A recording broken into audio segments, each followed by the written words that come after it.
Can matter change it's state? Matter जैसे कि solid है या फिर लिक्विड है या फिर गैस है, ये तीन हमने स्टेट्स ऑफ मैटर पढ़ा अभी तक।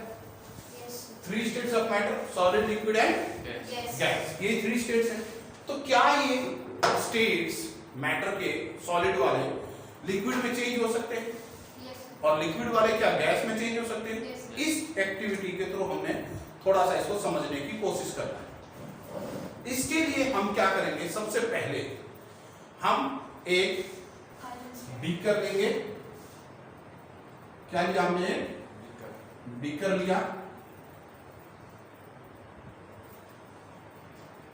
बहुत ही इंपॉर्टेंट एक्टिविटी है बेटा ये, इसको आपको बहुत ही ध्यान से समझना है। इस बीकर में हमने क्या लिया, कुछ आइस क्यूब्स ले लिए या क्रस्ट आइस बोल सकते हैं हम इसको, आइस के बिल्कुल छोटे छोटे टुकड़े।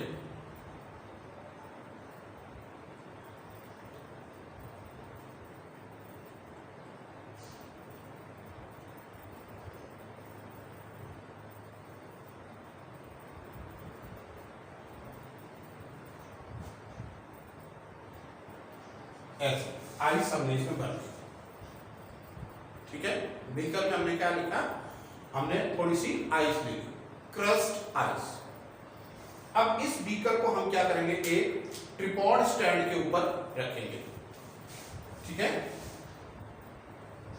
एक ट्रिपॉड स्टैंड के ऊपर हमने इसको रख देना है।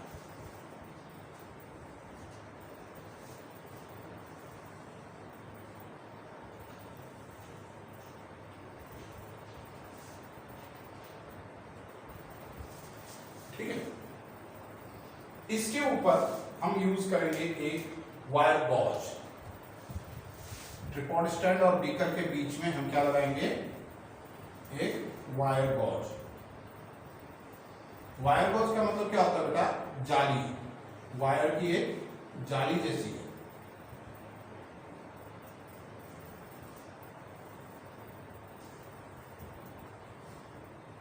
ये होती है, ठीक है।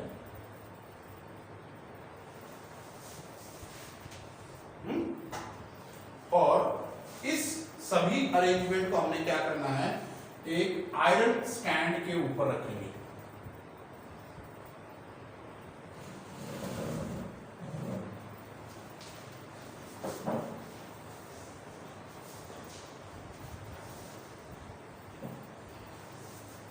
ये सभी कुछ हमने किस पे रखा है, आयरन स्टैंड पर। और यहां से क्लैंप लगाया हमने,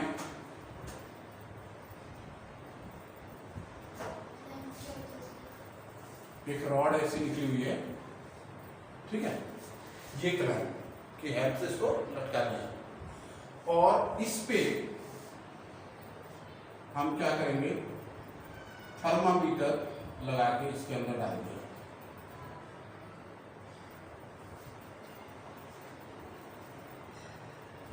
और यह थर्मामीटर का बल्ब हो गया, ठीक है। बिल्कुल नीचे कभी नहीं रखना इसको, यहाँ पे हमेशा सेंटर बीच की तरफ इतने पे रखेंगे, बिल्कुल नीचे नहीं टच होना, ऐसे हैंग करना। और एक ग्लास रॉड रख दी जिसको हम इसको हिला सके, आइस को, ठीक है। अब क्या किया हमने, इसमें एक बर्नर ग्लो करेंगे।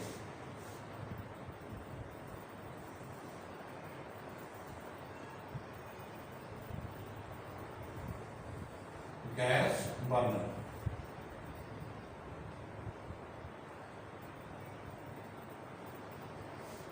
गैस हमने इसमें जला दी। और उससे भी पहले, गैस को ऑन करने से पहले हमने इसकी रीडिंग ले ली, ठीक है।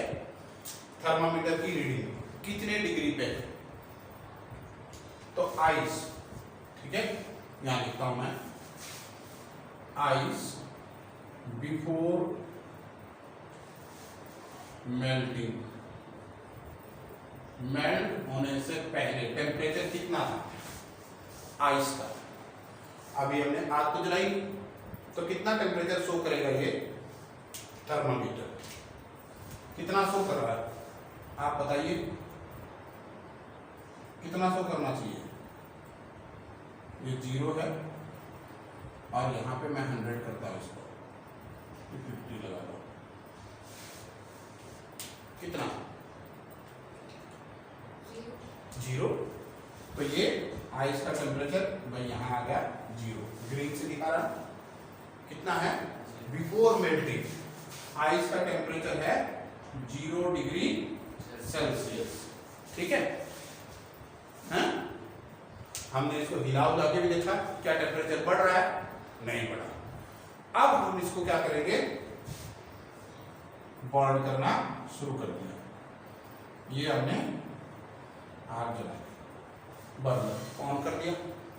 अब बर्नर ऑन कर दिया तो धीरे धीरे क्या होगी, आइस मेल्ट होना शुरू हो जाएगी, हैं? तो हम यहां पर फिर टेम्परेचर नोट करेंगे, आइस ड्यूरिंग, सॉरी टेम्परेचर है ना, यहां पर हमने लिखा है temperature of ice before melting और temperature of ice during melting. कितना होगा, जब आइस मेल्ट होना शुरू हो गई, यानी कि अब मैं यहां पे आपको ये दिखाऊंगा कि ये आइस मेल्ट होना शुरू हो गई, तो ये कुछ आइस क्या हो गए, गायब हो गए, ये वाटर हो गया, आइस अभी भी बची हुई है लेकिन पूरी तरह से तो खत्म नहीं हुई, मेल्ट होना शुरू हो गई। ड्यूरिंग मेल्टिंग की बात करें हम तो कितना टेम्परेचर होना चाहिए, 10 या 12। चलो अगर मैं इसको कहूं कि 0 डिग्री सेल्सियस, हमने आग बंद नहीं करी, आइस और भी मेल्ट हो गई, ठीक है भाई, आइस मेल्ट हो गई।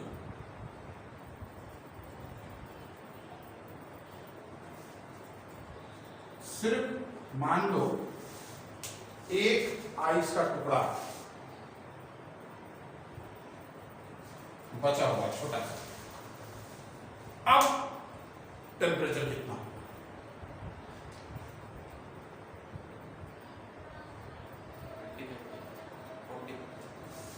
अब भी 0 डिग्री सेल्सियस ही है,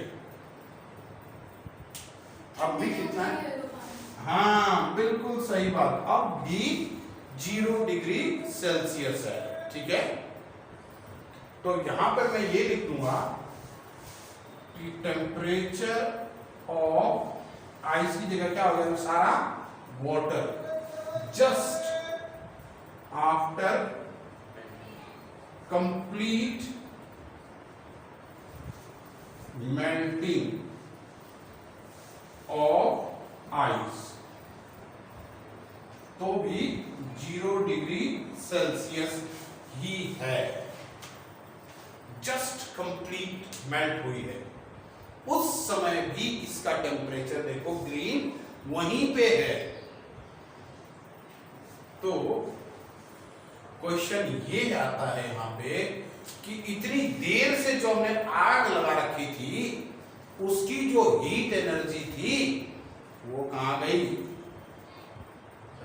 हीट एनर्जी से आइस वाटर में मेल्ट, हीट एनर्जी से आइस सॉलिड से लिक्विड में चेंज हो गई। यानी कि हम ये कह सकते हैं यहां पे द हीट एनर्जी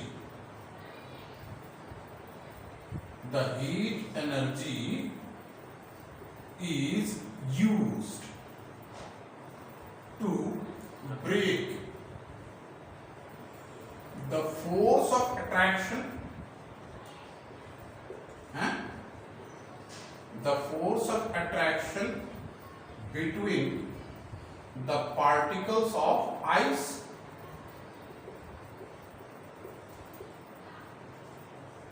इसको तोड़ने में खर्च हो गई सारी हीट, तभी तो वो वाटर में कन्वर्ट हुआ। Yes. This heat energy, this heat energy is called as, इस एनर्जी को जो कि इसको खर्च करने में हो गई is called as latent heat of fusion or melting, latent heat of fusion or melting. Very important question. What is latent heat of fusion or what is latent heat of melting? तो हम इसकी definition यहां पे कुछ इस तरह से लिख सकते हैं। The amount of heat energy is Very good. The amount of heat energy. heat energy To convert solid required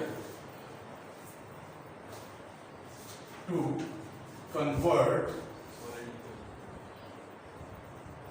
1 kg of solid, and यहां पर सॉलिड क्या थे हमारे पास, ice, completely into liquid.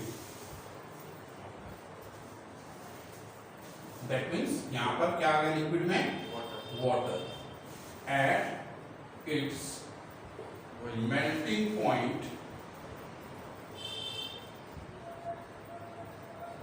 and at a fixed atmospheric pressure.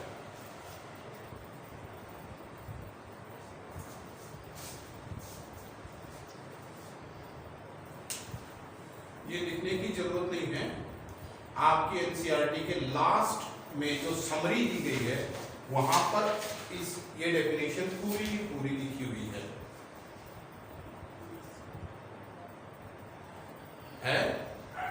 मिल गई? तो ये लिखने की जरूरत नहीं है।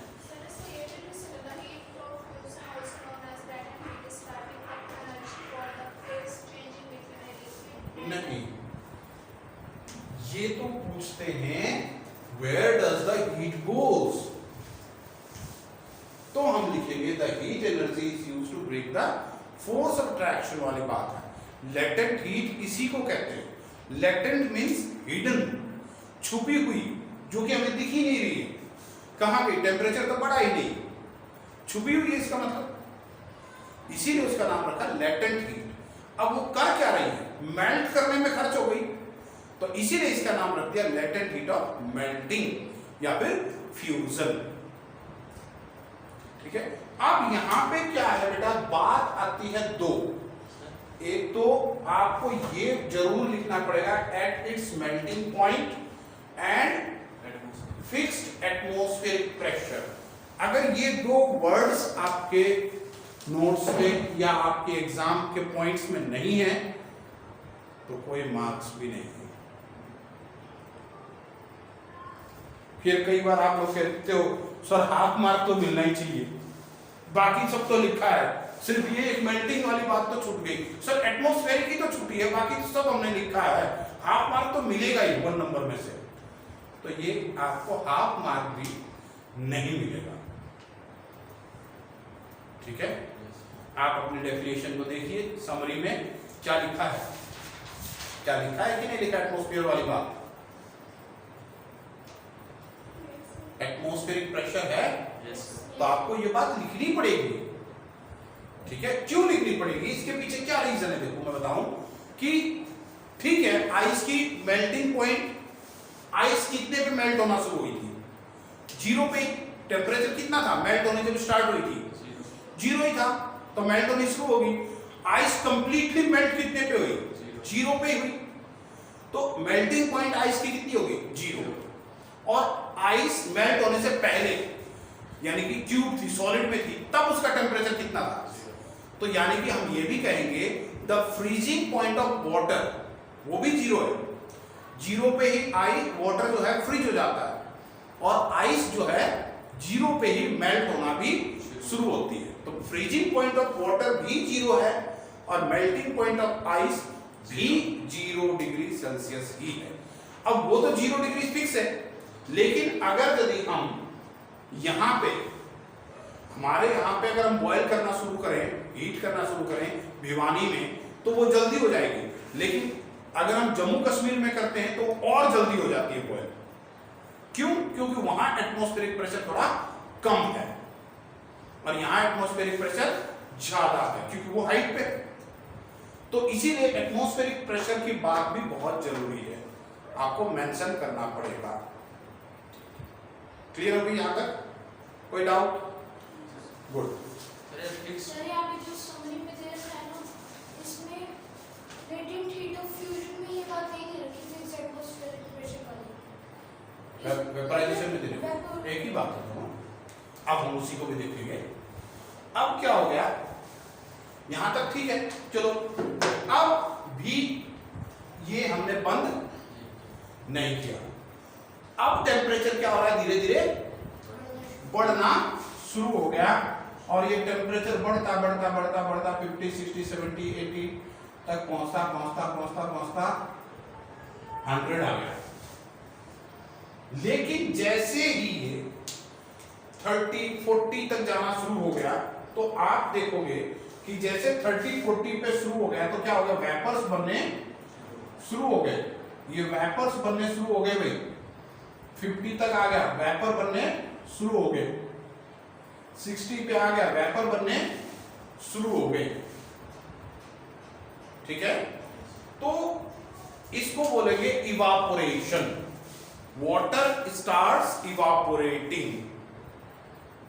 ठीक है, लेकिन क्या ये पूरी तरह से बॉयल होना शुरू हो गया 50, 60 पे? नहीं हुआ। जब हमने इसको लगातार गर्म किया गर्म किया गर्म किया, जब 100 पहुंच गया ये, तो ये बॉयल होना शुरू हो गया। तो हम ये कहेंगे यहां पे कि the boiling point of water is 100 degree Celsius. ठीक है, बॉइलिंग पॉइंट कितनी मिली अपने को? 100 डिग्री सेल्सियस। तो मैं यहां पे लिख दूंगा boiling point of water is 100 degree Celsius. ठीक है, अब ये भी एक नंबर में पूछ सकते हैं आप, एग्जाम में पूछ लेंगे what is defined boiling point, defined melting point. ठीक है, तो बॉइलिंग पॉइंट क्या होगी? द टेम्परेचर और the minimum temperature at which any liquid starts to boil. For example the boiling point of water is 100 degree Celsius. ठीक है, melting point the minimum temperature at which any solid starts to melt. For example, the melting point of ice is 0 degree Celsius. लिख लोगे ये? इसी तरह से ये जब 100 हो गया तो क्या हो गया, बॉयल होना शुरू हो गया और तब ये वेपर्स बहुत ज्यादा हो गए। हमने ये फिर भी बंद नहीं किया और भी गर्म कर ही रहे हैं, बॉयल और भी हो ही रहा है, टेम्परेचर फिर भी बढ़ेगा, 102, 105 होगा? हैं? नहीं होगा। हैं? फिर भी 100 ही है, वाटर पूरी जोर से उबल रहा है, एकदम पूरा नीचे से ऊपर हो रहा है, बहुत जोर जोर से शुरू हो गया, लेकिन टेम्परेचर वहीं अटका हुआ है 100। मैं नहीं बढ़ रहा, हो गया, मैं नहीं बढ़ रहा, मैं तो 100 पे रहूंगा।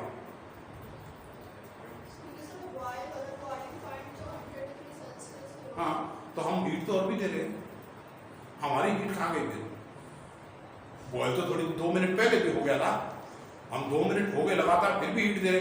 2 मिनट पहले भी 100 था, 2 मिनट के बाद भी 100 है, और 2 मिनट के बाद भी 100 है, और 2 मिनट के बाद भी, और भी 2 मिनट के बाद फिर से भी 100 है। तो इतनी 2-2 मिनट हम खर्च कर रहे हैं, हीट दे रहे हैं, वो कहाँ गई? Yes, that heat energy will be now called as latent heat of vaporization. Latent heat of Vaporization. vaporization हो जाएगी, इसको हम बोलेंगे latent heat of vaporization. क्यों? कि the heat energy is used to break the force of attraction between the particles of Ice. water. Water को vapour बनाने में खर्च हो गई। वाटर के पार्टिकल्स के बीच में भी तो थोड़ा थोड़ा फोर्स था, Yes, sir. उस फोर्स को जब तक तोड़ेंगे नहीं तब गैस कैसे बनेगी?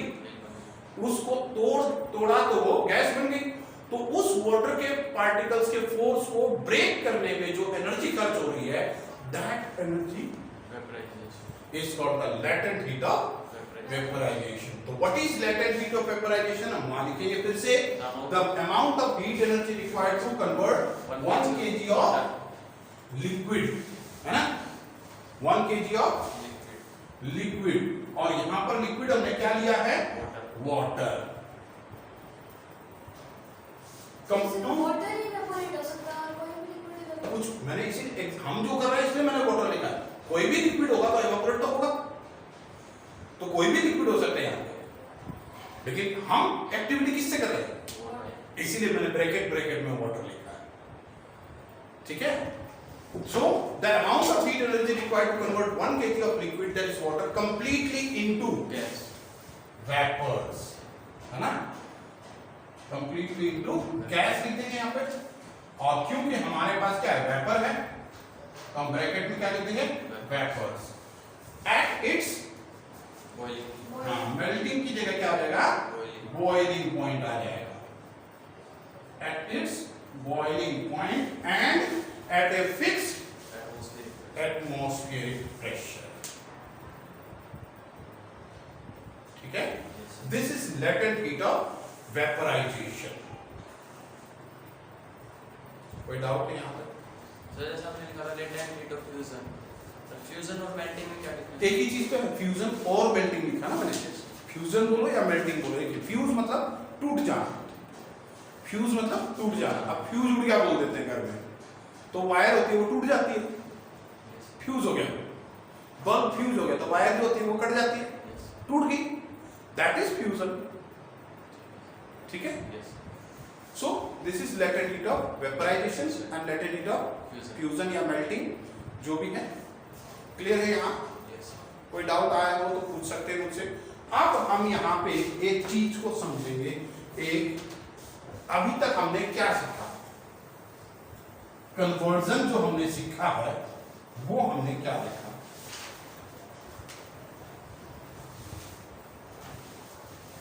एक सिंपल सी इक्वेशन बना के कोशिश करेंगे हम इस चीज को समझने की।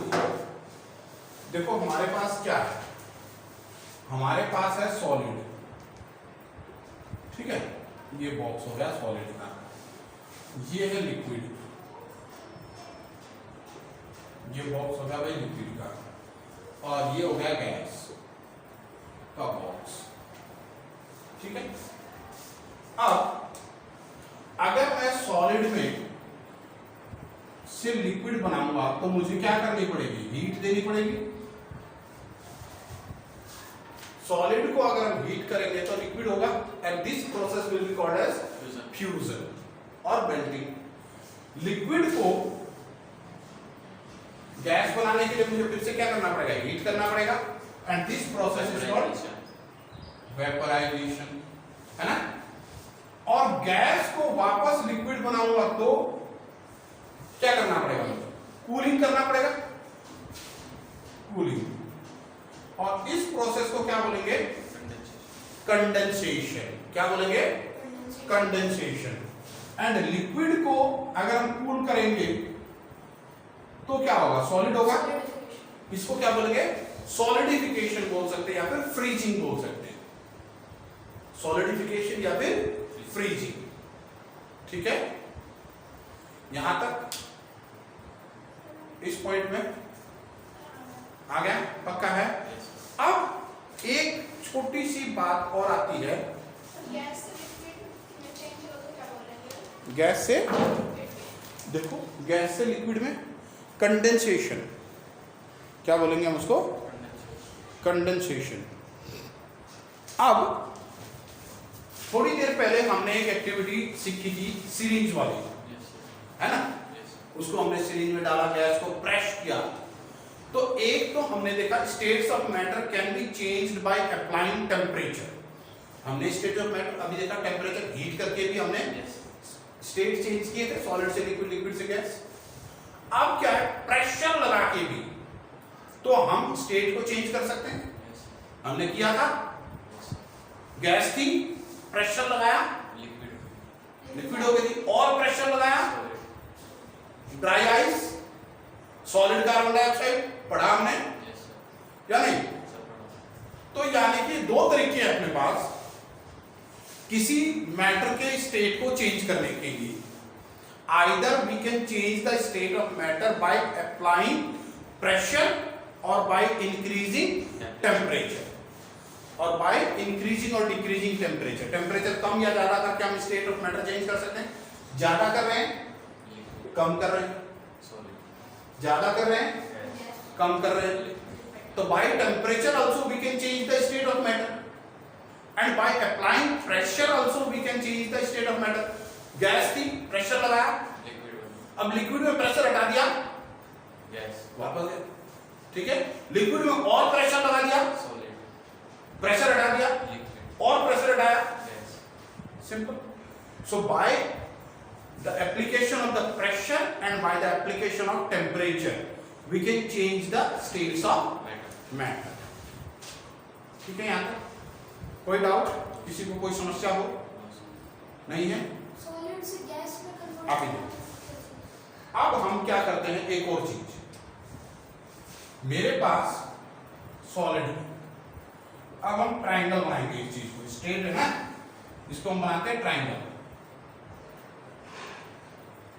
सॉलिड, लिक्विड और गैस, चलो यहां ऐसा, यही तीन स्टेट है। अब की बार हमने बना दिया इसको ट्राइंगल। अब अगर यदि मैं सॉलिड को हीट करूंगा कि नहीं, हीट करूंगा तो लिक्विड हो जाएगी, तो इस पे मैं लिख सकता हूं फ्यूजन। इस प्रोसेस को क्या बोलेंगे, फ्यूजन या फिर मेल्टिंग, यही बोलेंगे, ठीक है। और अगर मैं लिक्विड को सॉलिड बनाऊं तो क्या होगा, कूल करना पड़ेगा मुझे इसको, कूलिंग कि नहीं, ठंडा करना पड़ेगा, और इस प्रोसेस को हम क्या बोलेंगे, condensation, sorry not condensation, solidification, solidification या फिर फ्रीजिंग, ठीक है। लिक्विड को गैस बनाने के लिए क्या करेंगे, फिर से हम हीट करेंगे, और इस प्रोसेस को हम क्या बोलेंगे, वेपराइजेशन, वेपराइजेशन। और गैस को लिक्विड बनाने के लिए कूल करेंगे, कंडेंसेशन।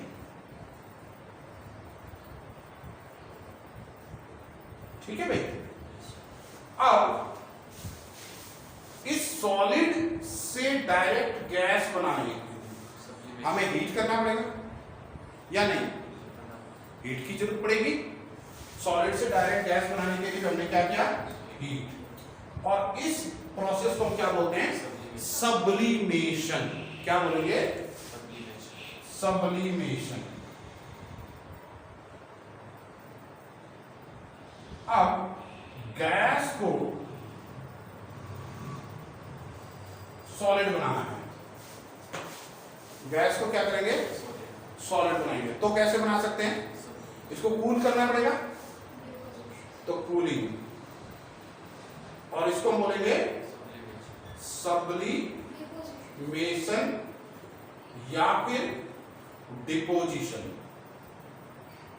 या फिर डिपोजिशन। ठीक है। डिपोजिशन मतलब वो जमा हो रही है धीरे धीरे। तो ये जो सब्लिमेशन वाली बात जो आई है, ये इस चीज को हम नेक्स्ट चैप्टर में और थोड़ा डिटेल में भी सीखेंगे, ठीक है? बिल्कुल, आप दोनों को सब्लिमेशन लिख सकते हो, लेकिन एक्चुअली डिपोजिशन लिखते हैं कब गैस से सॉलिड होती है तब, ठीक है? अदरवाइज तो सब्लिमेशन भी लिखोगे तो कोई परेशानी वाली बात नहीं है, कोई आपके नंबर नहीं काटने वाला। No difference between sublimation and deposition. There is no difference, ठीक है? कोई और इससे रिलेटेड कोई बात? आगे आ जाते हैं, 2 क्वेश्चन है, फटाफट इसको हम डिस्कस कर लेते हैं। सो यहां पर एक क्वेश्चन आ गया है, ये तो मैंने करवाया नहीं आपको, चलो इसको पहले सीख लेते हैं, या इन क्वेश्चन को सीखने से पहले हम कल ही करेंगे और नया, ठीक है?